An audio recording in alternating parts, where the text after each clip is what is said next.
Welcome, everyone. Thank you so much for joining us today. We're really excited to have you here to join us for our open house, which is going to focus on our early childhood program. That's grades preschool and pre-K at Giddens School. So we really appreciate your interest in our community, and we're excited to share with you this morning what we're calling small moments of teaching and learning. Our hope is that our values come through in these small stories shared by our faculty and families, and by what our children tell us that they love about being students at Giddens. So to begin this event, I would like to now introduce you to our head of school, Morva McDonald. Morva? Hi, everyone. It's great to see you. I woke up this morning to a small moment actually in my email, which I really appreciated. So yesterday when I was at work, I saw the kindergarten kids were videotaping their communication about the food drive. And so I woke up this morning with a completely produced video by the kindergarten kids about the upcoming food drive, which is their annual event. And it's great. They're like explaining what's perishable and not perishable. So that was a great way to kind of start my morning off, and a good reminder, I think, about one of the things that Giddens cares a lot about, which is like how to support kids to think about themselves and think about the world broadly and build a connection between who they are and what kind of is happening in the world at large, and kind of build that connection really strongly. And that's just an example from our kindergarten students. We're super excited that you're interested in the early childhood program. It's a really strong group of teachers and a very exciting program that's really, I think, centered on the three things that make Giddens unique. And I'm going to talk a little bit about those things. And then the teachers and everybody else are going to do a way better job than I'm going to do, helping you understand kind of the texture of the school. So the three things that I think in combination make Giddens just a really special place are the way that we piece together the kind of academic work, the work of learning, right? Starting at 3, right? The relationship between building early numeracy and learning early literacy, right? And building that content knowledge so that when they're leaving for middle school, which seems like a really, really long way off for you all, but it will happen. They'll go to middle school. And what we want them to do is to have a really deep understanding, right? Of all the content of social studies, of science, of literacy, and of mathematics.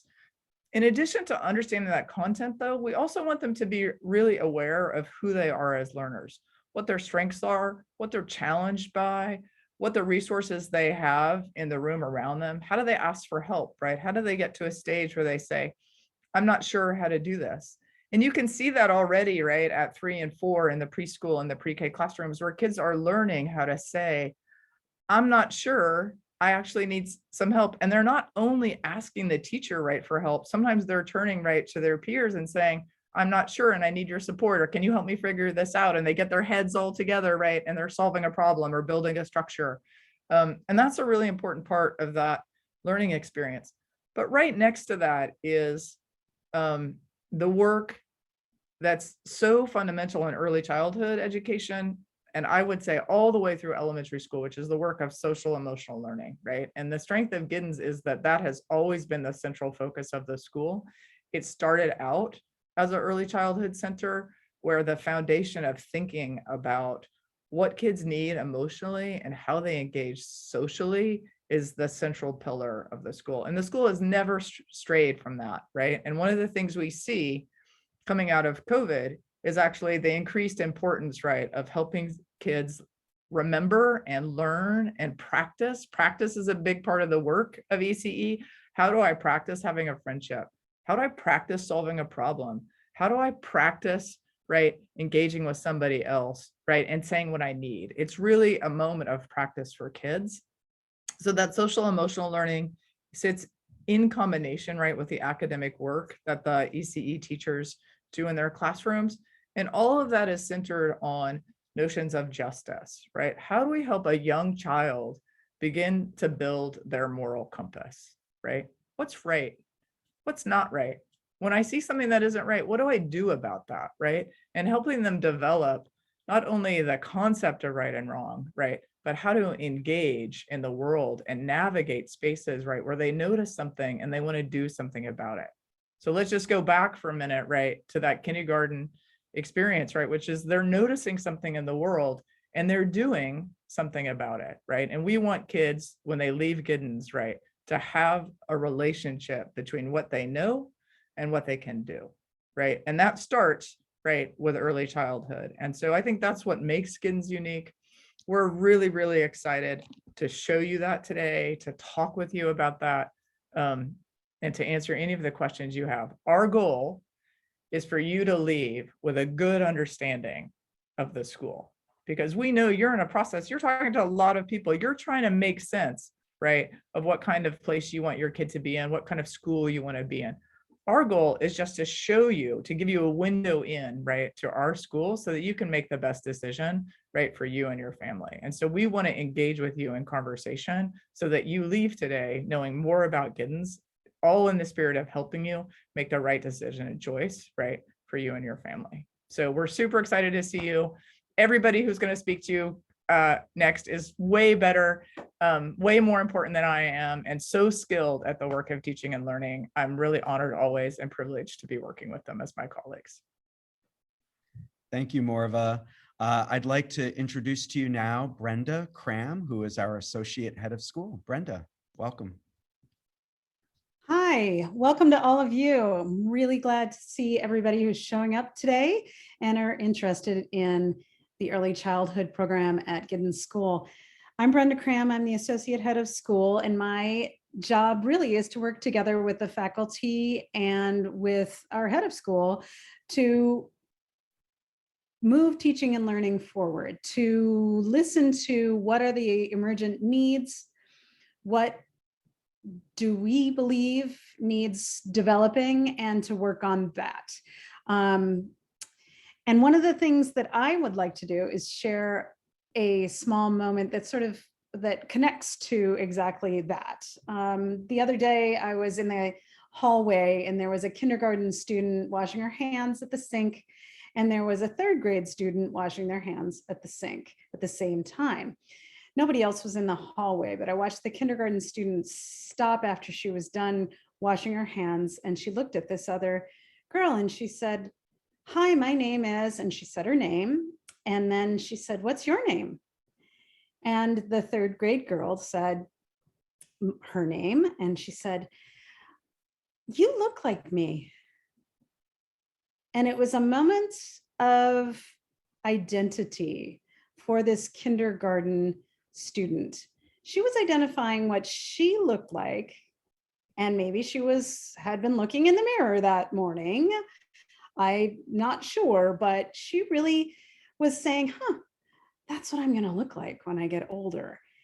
And the older girl said, "Yeah, we do look a little bit alike." And she said, "Maybe you'll look like me when you get older." And there was just this beautiful moment of connection that is all about social emotional learning. And when I think about the courage it takes for a 5-year-old student to stop and say her name and ask the other child to say their name, and I know that's embedded in her brain from now on, and she'll say hello on a regular basis. But that courage comes from actually teaching those skills. And that's what Giddens is really known for. That student has been at our school through the early childhood program, and she has learned those skills through the concerted efforts of the teachers to center social emotional learning as part of their program. So you'll hear more from these wonderful teachers, but I wanted to share that moment with you. Thank you so much, Brenda. I'd like to now introduce one of our preschool teachers, Steve Taylor. Steve, welcome. I think you can. Hello there. My name is Steve Taylor. I teach preschool, and my story is it's a literal small moment, but it's a really big deal. When the students arrive in a preschool classroom, many of them hit the ground running and they dive into their work of being a student. But some students do have a harder time separating from their loved ones to begin their day, and they can express some pretty big emotions as their parents say goodbye. As you've heard from both Marva and Brenda, at Giddens, we believe that each student's emotional development is an important key to their overall growth and well-being, both in school and in life. Our school counselor uses the zones of regulation as a tool to help students understand and express emotions. And as a teacher, I'm excited to add any tool that helps students on their emotional journey. I'm just going to show the chart because it's something you may not be familiar with, just to give you a sense of what it is. I'll hold it up. So students could be in the blue zone, which is sad. The green zone is happy, among other things with each zone. The yellow is, it's a caution zone. It might be nervous or frustrated. It could also be excited. And then the red zone is angry. And the idea is that you move through your feelings. During these COVID years, Giddens has a system for curbside drop-off, and the students that come to my classroom cross the ECE playground, the early childhood playground, and enter the classroom from an exterior door. There's a wall of windows facing that playground, so we can see out into the playground and they can see in. And there are a couple of picnic tables just outside the classroom door. I have two students, one who identifies as male and the other as female, who express their feelings around separating from their loved ones differently. The girl cries and she has a hard time letting go of her mother. And the boy makes it almost to the classroom and then sits down at one of the picnic tables with his lunch box and his backpack, and he's watching and waiting. One day I brought the zones chart out to the male student and asked him to show me which zone he was in, and he pointed to the blue. And we talked about feelings and how they change, and I left the chart with him. Soon he entered the room with the chart under his arm, and he carried it around for 30 or 40 minutes to start the day. And when he had begun to work at a table with some trucks and blocks, I asked him if he was still in the blue zone, and he pointed to the green, which is good to go or happy. Additionally, as he worked at that table with the chart right next to him, other students approached him, pointing to their current zone and discussing the chart with him. One day, the female student came in and put her things in her cubby, and then she looked up, and with both pride and self-awareness, she said, "I did not cry today." These students' journeys towards transitioning to school occur in these small moments, but they are a really huge deal. And over the years, I've come to believe that emotional growth is one of the most important mileposts in the development of the young child. Furthermore, I believe that placing emotions before solutions pays huge dividends in the life and well-being of the child. And this is one of the reasons that I'm honored to work at this school, where students' social and emotional learning are prioritized. Thank you. Thank you so much, Steve. I would like to now pass to Tracy, who is, Tracy Edmonds is our other preschool teacher. So Tracy, welcome. Thanks. Hi, everybody. I'm so happy to have an opportunity to talk to prospective parents about what we do in preschool at Giddens. I've been a teacher for a very long time, maybe 16 years now, and I've taught all elementary grades. And I always thought, I would really like to go to the very beginning of social and emotional development with children, because it is so very important. And I started teaching preschool, and I don't think I'll ever go back to teaching upper grades, because I find it to be, as an adult, a really magical place to be. And it's fascinating to watch these doors open for children, like little keys that they have in their hands to open the doors when they're ready to open them. And my moment is somewhat similar to Steve's moment. It happened a little while ago. So I'll just give a little backstory. So I have a student who arrived to our school and to my community about a month after the school year started. So she was starting as a brand new student after her community had been sort of working together to create an understanding of each other and an awareness of each other's needs. And so she was in our class for probably 3 weeks, and then she caught a cold. She had a sniffle. So I got an email from her parents who said, we're gonna stay out for a few days and let her get better, and then she'll be back. And so that was fine. This has happened off and on. And she finally came back. It was 2-3 days later, and she was reserved because she'd been away for a few days. And she came walking in. My classroom has windows that open up into the entryway as well, and we have an exterior door. She came walking up, and I saw her come, and I was really excited to see her arrive.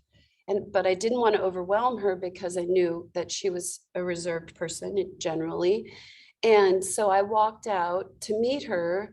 And as I opened the door, all of the children who were present already that morning, they followed me out, jumping up and down, saying her name and saying, "We're so happy that you're back. We're so happy that you're back."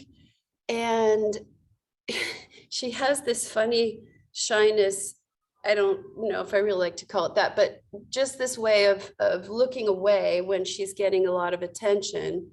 And I was keeping an eye on that, and I was watching her, and she sort of looked down and to the right. She was looking away as if to say, "I need space." And so I pointed that out to all of her friends, and they listened to me because they saw that she was not also jumping up and down. And so they calmed down a little bit, and then we opened the door and we welcomed her in.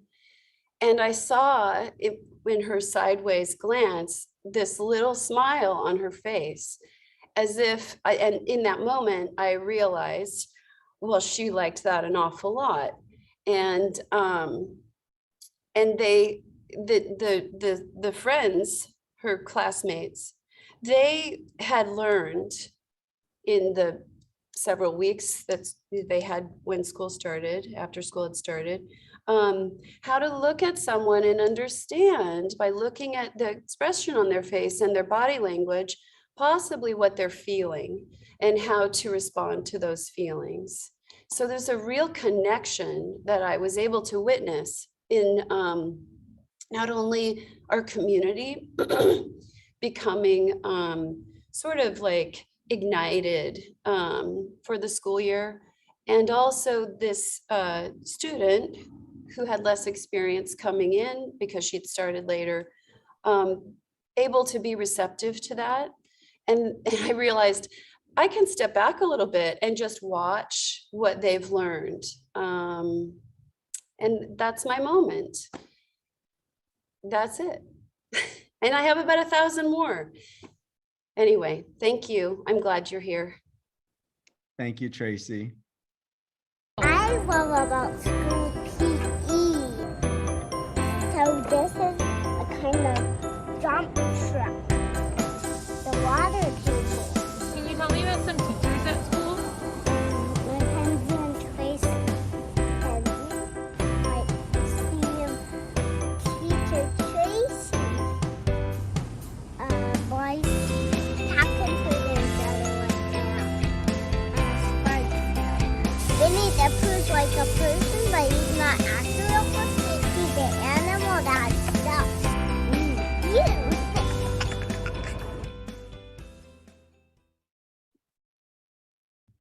So cute.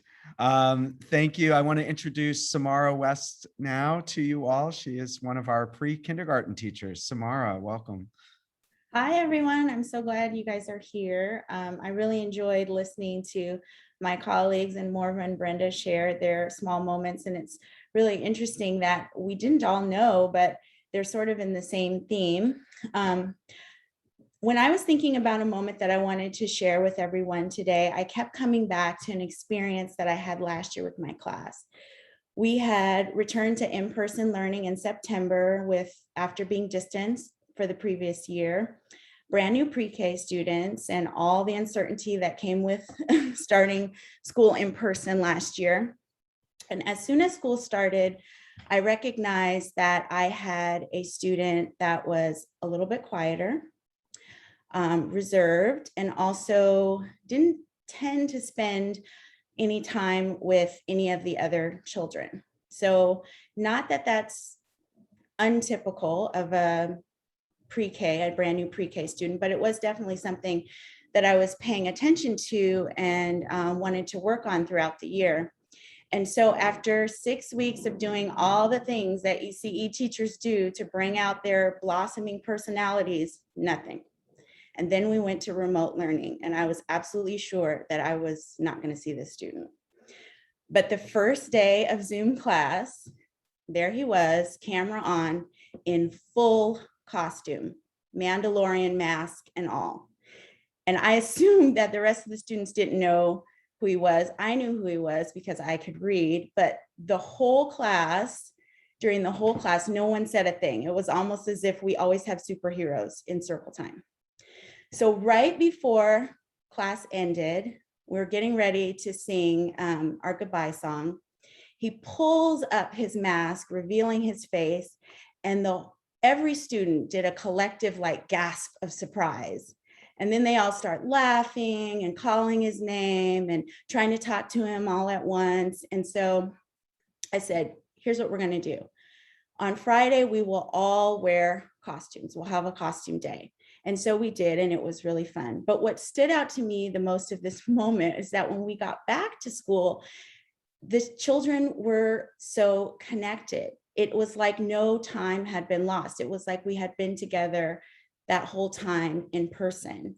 And this moment really speaks to me because I think at Giddens, we do many things well, but at the core of it, I think that we do these things well because at the core, we understand that children thrive and children do best when they feel connected to their peers, connected to their teachers, and have a very deep understanding of themselves as learners and also as people in a community. And so that's just one of the things that I'm constantly inspired about when I listen to my colleagues, when I see the administration, and just even as a parent myself, it's just understanding that, we see students as being people that really want to be seen and want to be known. And that is something that we strive to do in every aspect at Giddens. And it just really inspires me and helps me in my teaching. So thank you. I'm so glad you guys are all here. Thank you so much, Samara. We are going to move to Char Smith, who is our other pre-kindergarten teacher. Char, welcome.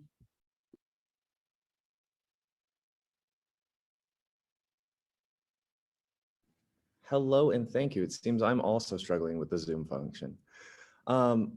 My moment, much like Samara's, it comes from a moment we had last year. And I think I really want to highlight the fact that at Giddens, it really is such an important pillar of the work we do to focus on the full child. So seeing kids for who they are, strengths and challenges, and also for meeting kids where they're at.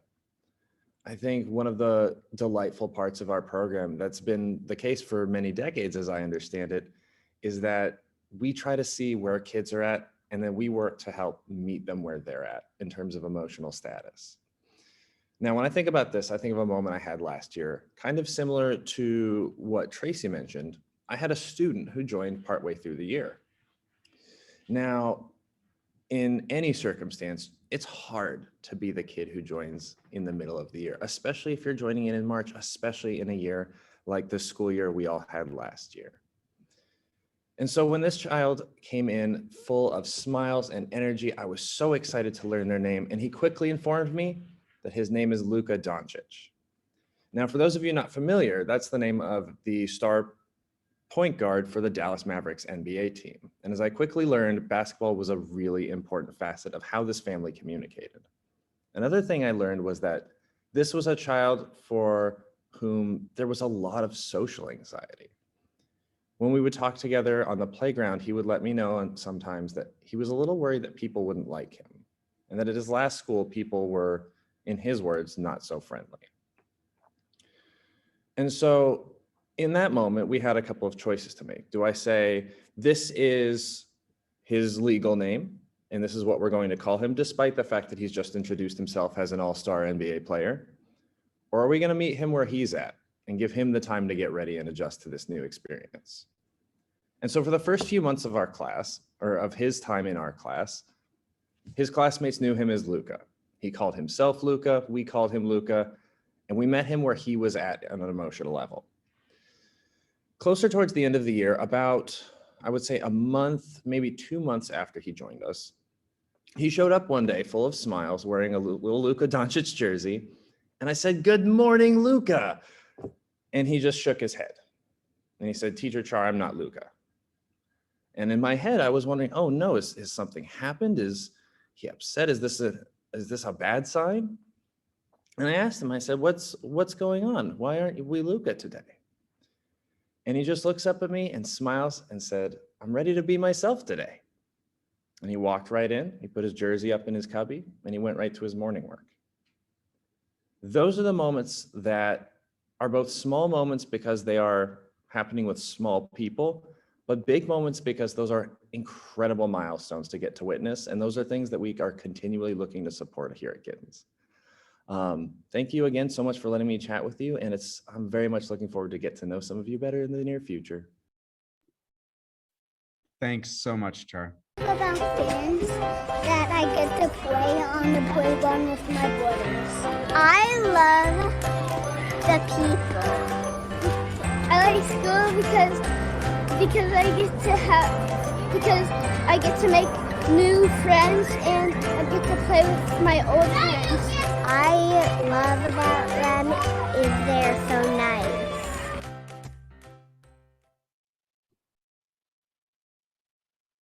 And now I'd like to introduce you to Karina Flores, who is our Spanish teacher. Karina, welcome. Thank you, Ken. Thank you all for being here today. My name is Karina, like Ken said. I'm from Guatemala, and I'm gonna share with you my small moment. Every year, I talk to the students about Day of the Dead, Dia de los Muertos, and it's traditionally celebrated on November 1st and 2nd.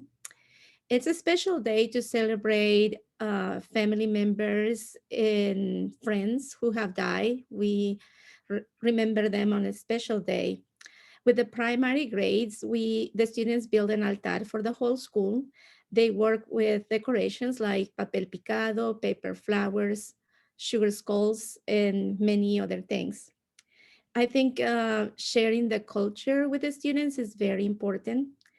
And for this reason, I didn't want to leave this group of young students out of this fun celebration.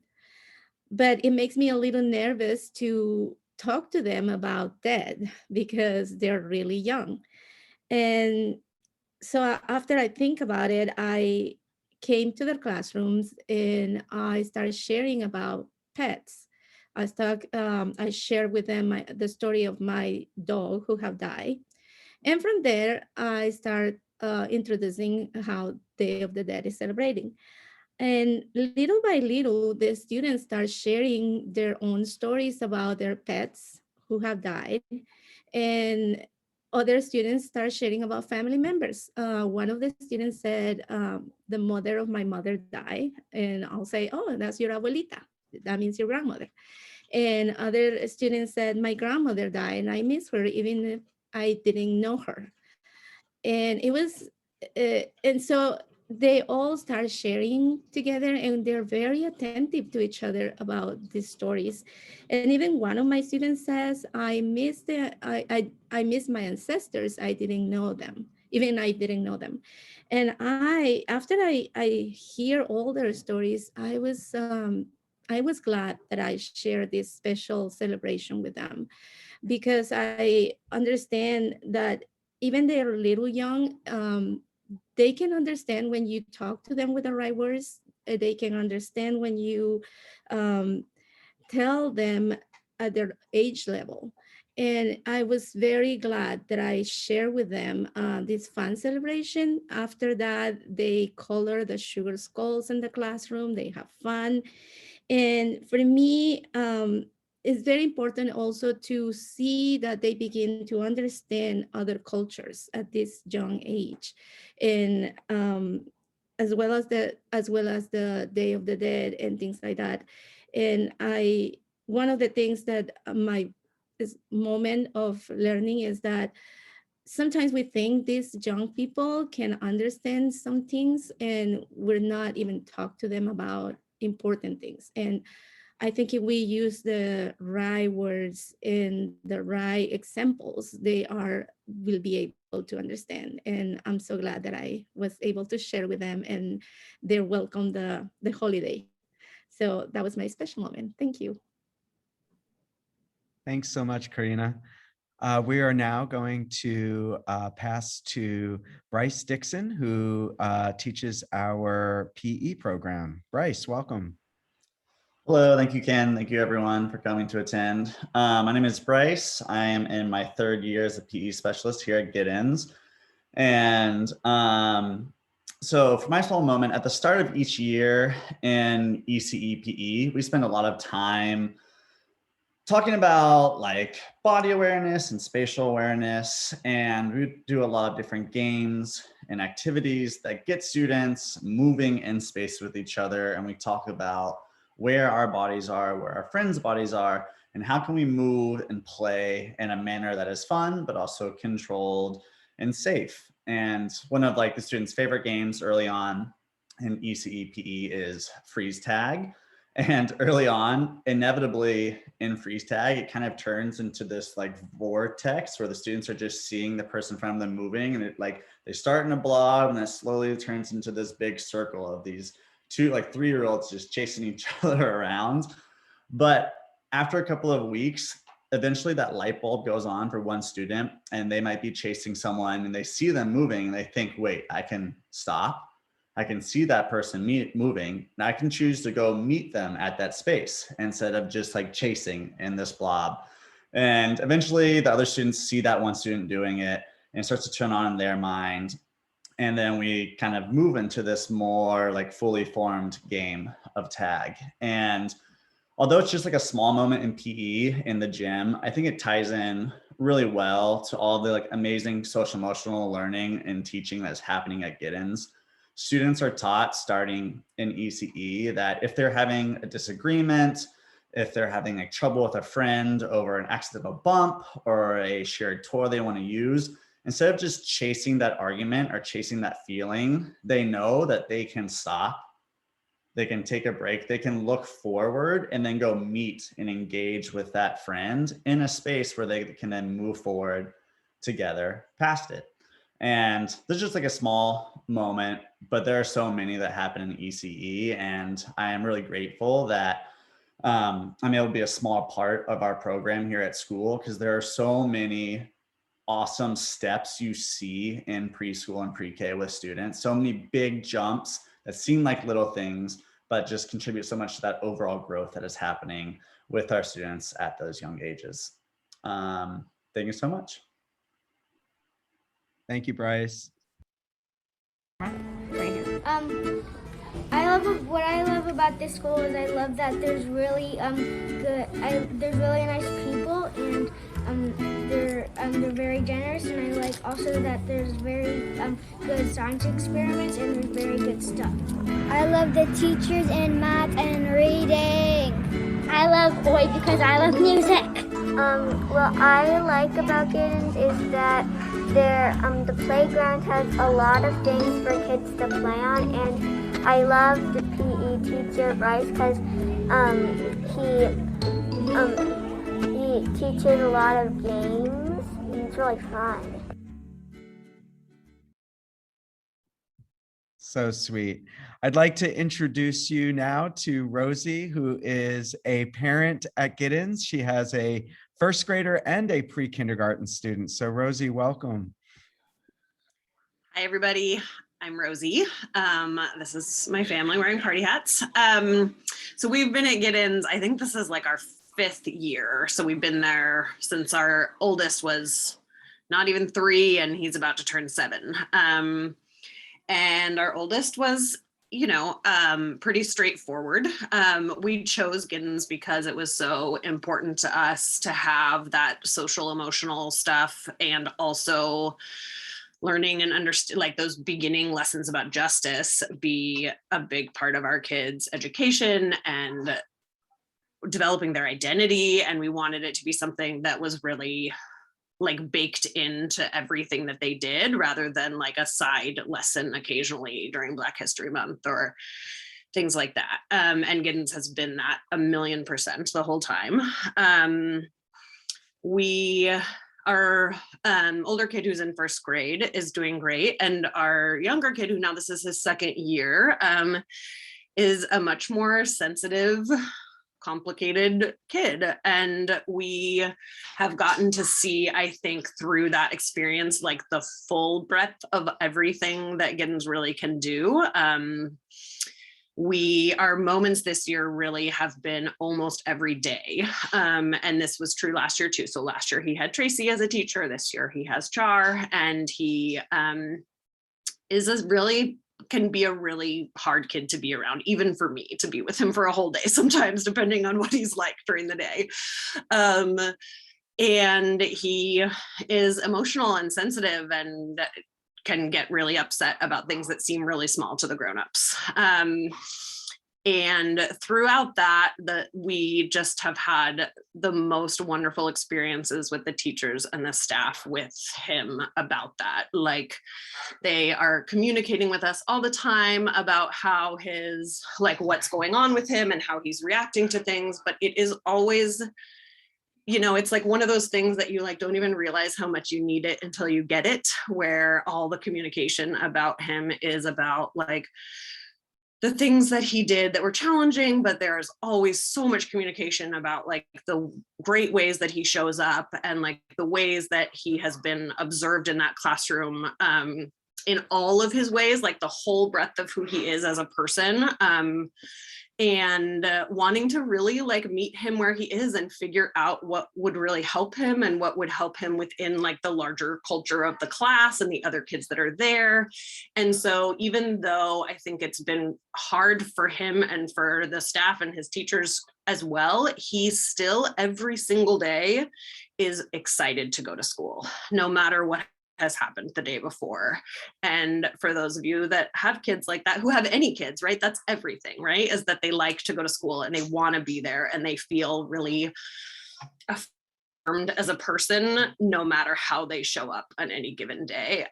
I could start crying right now just thinking about it. It's really been, I think, transformative for him in terms of how he becomes who he is, and that he is not like categorized into a trouble kid or like someone who is really bringing down the rest of the class, and is really every single time we get a communication from the school, I feel that they understand him and they know him and they like him.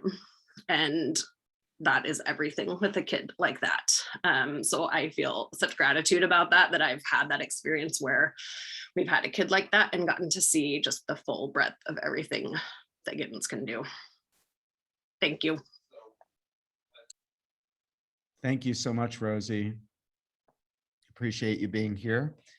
We are now going to move on to Diane Wright, who will talk a little bit about her role and share a small moment. So Diane, welcome.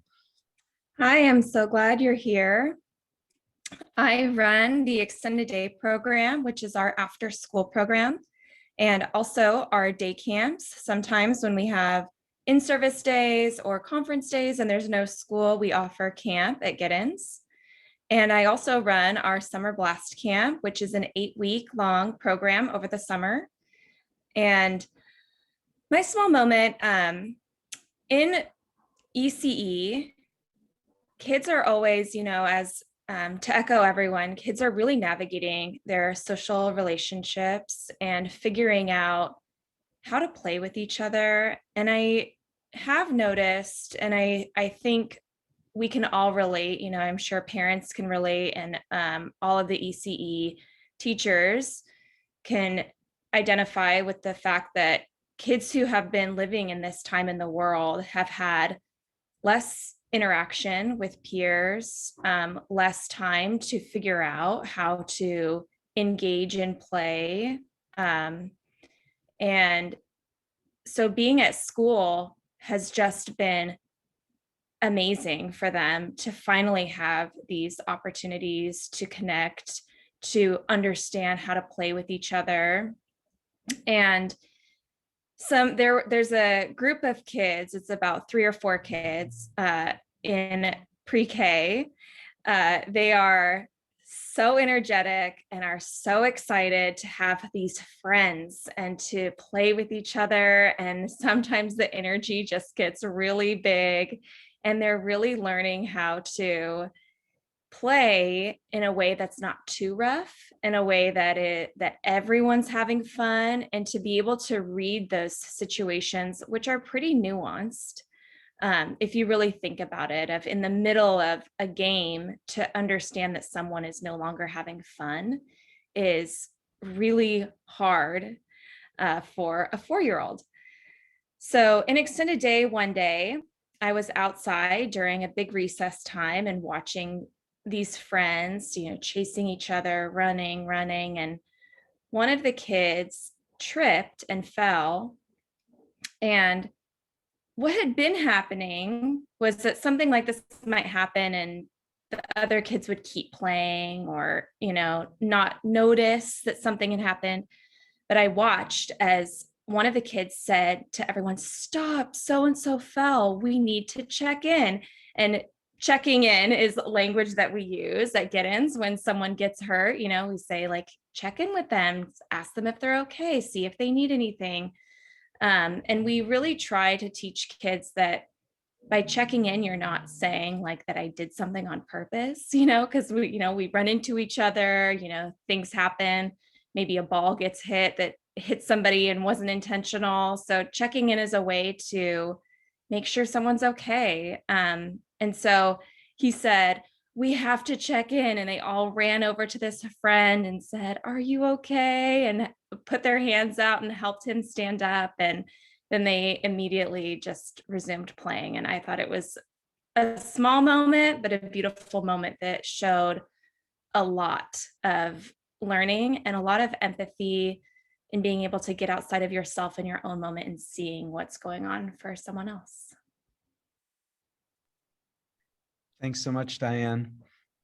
Well, we have a few minutes set aside at the end of this open house to engage you in a Q&A. If there are questions that you have for the folks here today, we encourage you to ask those questions. And I'm going to pass it to Morva, who will lead our Q&A period. Thank you.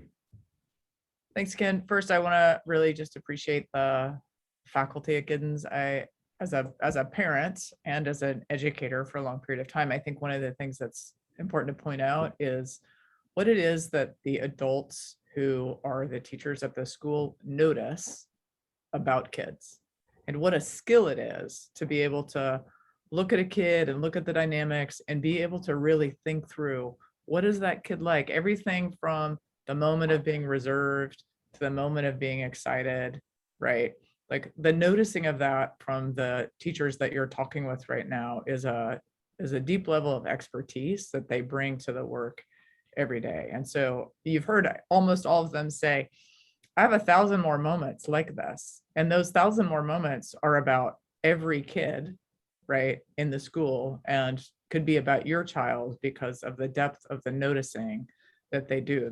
That's related about their social emotional well-being, but it's also related to the way they learn, what they're thinking about, what they're processing, and how they're coming to understand not only themselves, right, but the content that they're engaging with. And so I just want to point out, because I think sometimes as parents, if you think about it, if you ask yourself the question, what do I notice about my own child, right? I'm not sure that I would notice the same things or with the amount of depth, right, that the educators you just heard and the skill that they bring to the task. And I think that's a little bit reflected in what Rosie's talking about, right? Which is our ability as the teachers, and not just one of us, but I think what Rosie's pointing out is there's a collaborative group of people thinking really deeply, really noticing, right, her kid and trying to understand what's going on, right? What's happening for him in a way that we can support him to be successful. So I just want to reflect that back to them and really appreciate the skill and depth that takes, and to highlight that for you about the careful work that is done in the context of the school in relationship to not only one child, right, but in relationship to the 198 kids that we're responsible for every day. So with that, I'll open it up. We are always happy to answer. We will answer any question. We will talk about anything you would like to talk about. I will try to do a good job of distributing questions to folks. And if folks have particular people that you want to hear from, please shout that out. You can put your questions in the chat, or you can also just unmute yourself and ask your question out loud. Hi, my name's Emma. Thank you all so much for taking the time to share these small moments, especially on the weekend. I really have been enjoying it. I have a question about technology in the pre-kindergarten classroom. I saw the approach to technology starting in kindergarten and just wanted your thoughts on screens in the pre-K classroom and how you approach technology in the first couple of years. Great, I appreciate that question. You can imagine that in the last few years, right, everybody's engagement with technology has really shifted and changed. And I think we continue to think about as we roll out of the moment of remote learning, we as a whole school are asking a big question about what has been good about those experiences for kids. How is technology used to be really supportive and helpful? And when do we want to pull back from the moments that we've had to have in the last few years, as we notice, right, that engagement and live engagement and real engagement with people, right, with all the texture that people bring is super, super important. So I just want to highlight that that's a big question in a way that we're engaging in thinking about technology. And we have now a current staff member who is the educational tech integrationist, in part to help us think about those issues across the school. I'm wondering, Samara, if you'd be willing to talk a little bit about how you think about technology in pre-K and how you use it and what its purpose is. Okay. That's a very good question. I think, Morva, you pointed something out that I've often been thinking about, especially this year, since we're not remote, is just the good things about using technology in the classroom. Right now in my pre-K class, we're using technology to really capture the students' work throughout the day. They love to take pictures and are always asking me to send pictures of their work to their families. So we have just one iPad in the classroom that the students will take pictures that they want to send, and then they upload them to a program that we've been using school-wide called Seesaw, so that families can go in when they're at home on their own and just really view the students' work. And I like it because it speaks to what we've been doing in early childhood for a long time, which is really just documenting their experience in pictures and art and words. And now it's moved to this, an online platform. And I feel like it's been pretty seamless. I feel like it empowers the students to be able to, not only can they take pictures, but they can record themselves talking about their work. And so it's just been really a way to bring families into the classroom now that they can't be as much in the classroom because of distance, and really see their students' growth and development in a different way. So that's one way we use technology in our classroom. Thank you, Samara. And you can poke me when we're back at school about why I've made you be the first person to answer a question. I have a question. Great. I think actually Samara kind of hit on this a little bit already, but what is the parent teacher interaction look like, both obviously in COVID where things are weird and in general? Like, how do we interact and like learn about what's going on and keep in touch either throughout the day or kind of, you know, on a regular basis to hear how our students are growing? Great. Brenda, I'm wondering if you'll answer that at like a high level, and then Steve or somebody else on the team, I wonder if you could talk a little bit about your perspective about the value, right, of that communication with families. Sure, happy to. This is a great question because even in COVID, there's so much communication that happens from the early childhood classrooms with parents. We've made a concerted effort to ensure that families have direct communication with the teachers, and the teachers in the classroom try really hard to get outside and touch base with families at drop off and at pickup times. Sometimes students stay an extended day, and then the extended day teachers can often relay information as well. So that's the person-to-person piece. But we also have communication that happens, as Samara was saying, from the students uploading their information on Seesaw. But the teachers write a pretty comprehensive weekly update, and that goes home on Fridays every week. The school has communications as well. They're on a cycle during the school week, but what we've heard from families is they feel really connected to the classroom. There's also email, and you can phone the school, and so there's that communication. In a regular year, then we would have the drop off that would happen, and there's a connection with the teacher right then and there, and you can walk in and be able to see what's happening. How is my student starting? How is my child starting the day? How are they finishing the day at pickup time?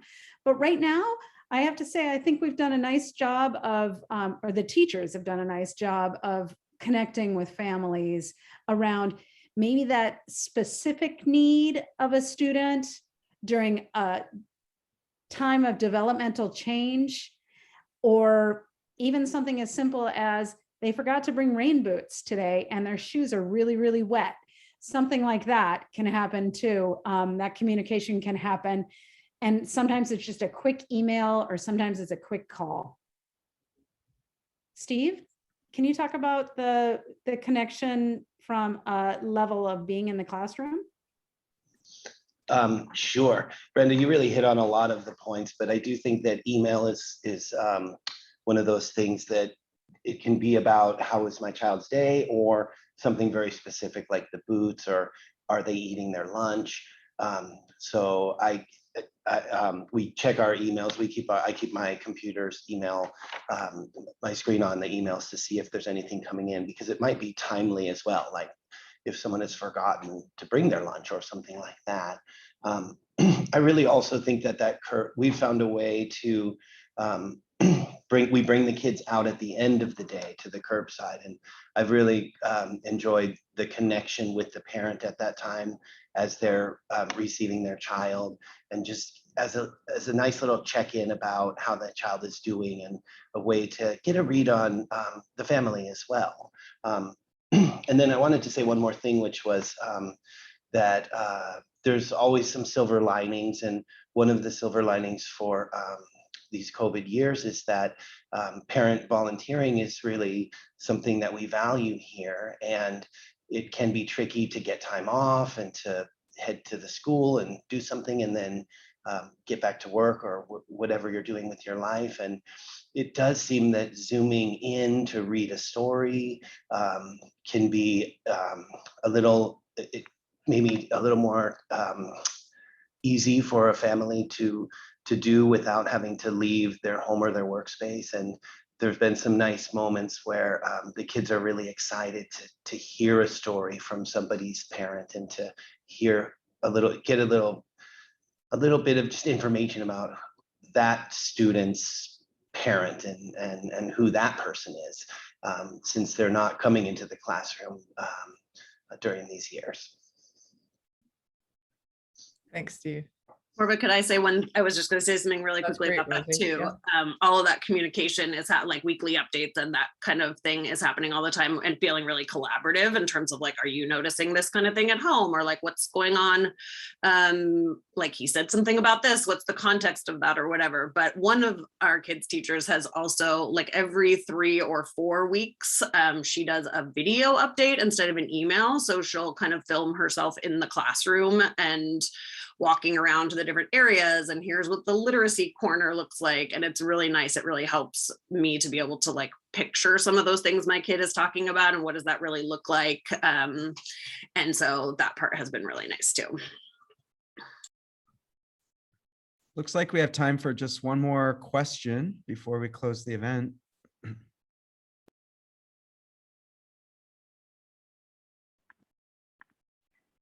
Hi there, I have a question. Hi. Hi there. Thank you everyone for your time. This has been incredibly informative and I've loved hearing all the stories and just hearing the passion and the commitment from every one of you. So thank you. Just a question around if a student is struggling or needs some additional support, whether that's in a social emotional area or an academic area. Is that something that's provided or supported and what exactly does that look like? Is there a school counselor? Yeah, would love to know. That's great. I appreciate that question. And I think the answer is there's a whole learning services team, right? And that team exists of a full-time school counselor, also a literacy specialist, so somebody who really works with teachers and with kids to kind of really have a deep understanding of kids' literacy proficiency and also their progress over time.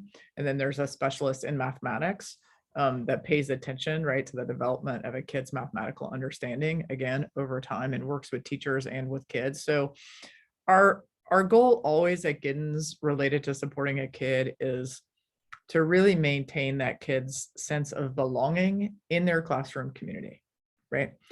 We try really hard to not remove kids from classrooms, to not have separate kind of pull-out groups, but membership, right, in that classroom community is really fundamental. And so that whole team really works with the teachers, right, and with myself and Brenda and Diane to think about how do we maintain that sense of belonging and also support that individual child in the context of the classroom, right?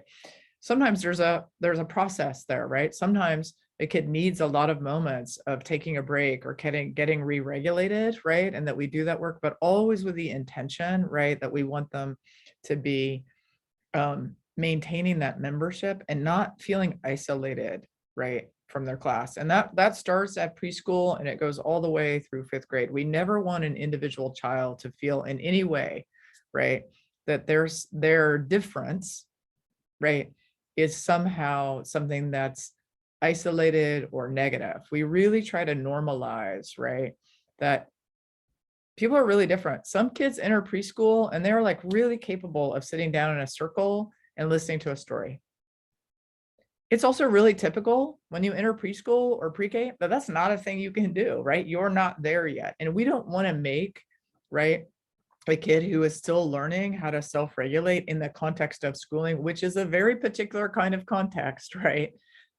That is somehow some kind of deficiency, right? And so our goal is to thread, right, and to help kids make those transitions in a holistic way. And there's a pretty large support team.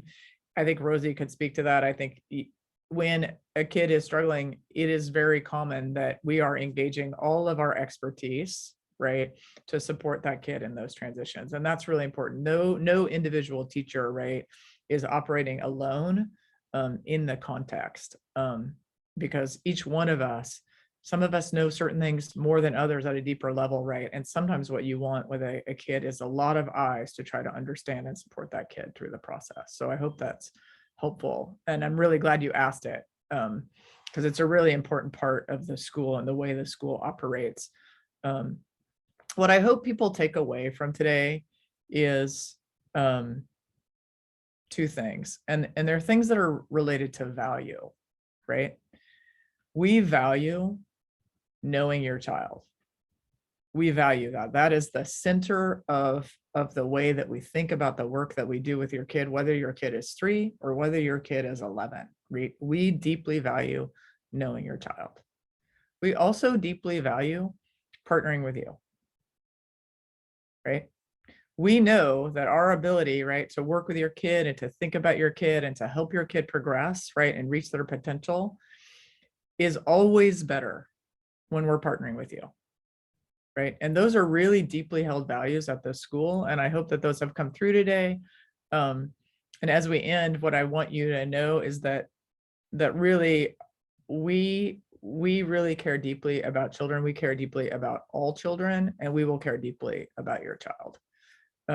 So Ken, I don't know if you have an ending moment that you'd like to share, or next steps, or however that goes, but. Thank you so much, Brenda. Yeah, thank you again for taking time to visit with us today. We've really appreciated having this opportunity. If you haven't already joined us for an in-person tour of the school, I would encourage you to register in Ravenna Admit, our online application system. We'd love to see you in person. If you haven't yet started an application, we hope you will consider doing so as you consider great school communities where your child can grow and thrive. And of course, if you have questions along the way, you should always feel free to reach out. So thank you. Have a great day. Take care. Thank you, everybody.